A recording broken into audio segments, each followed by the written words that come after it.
Clatter, clatter. This story happened on the day of the entrance ceremony at a certain girls' high school. One girl was accepted to the school she really wanted to go to, so she was elated.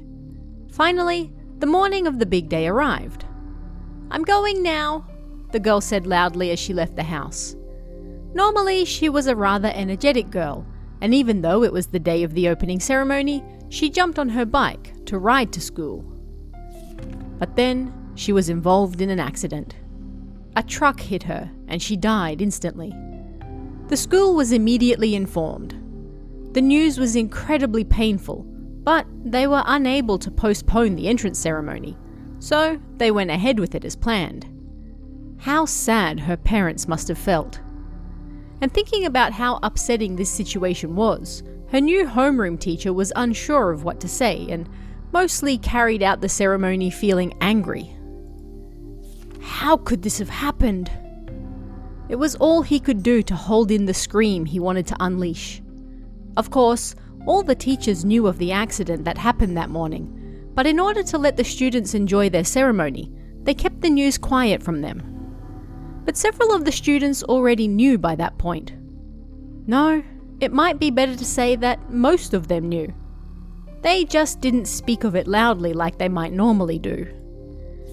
This was a celebratory day that only came once a year, after all. A heavy air sat over the school of roughly 300 people.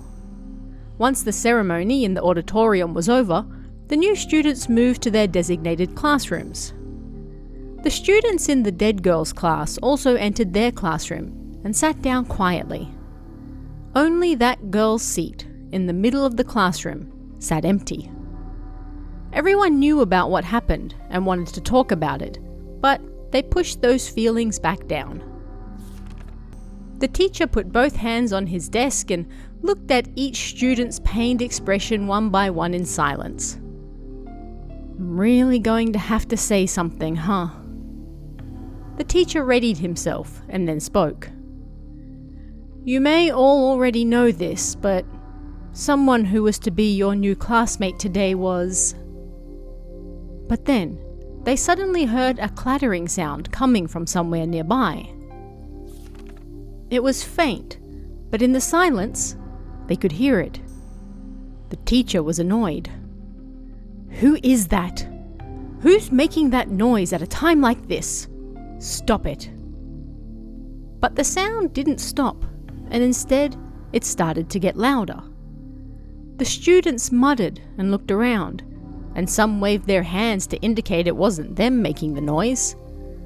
And that clattering sound didn't seem like it was going to end soon. The teacher muttered. He then pointed at the empty desk. All noise in the classroom stopped. For just a moment, that empty desk violently shook and clattered.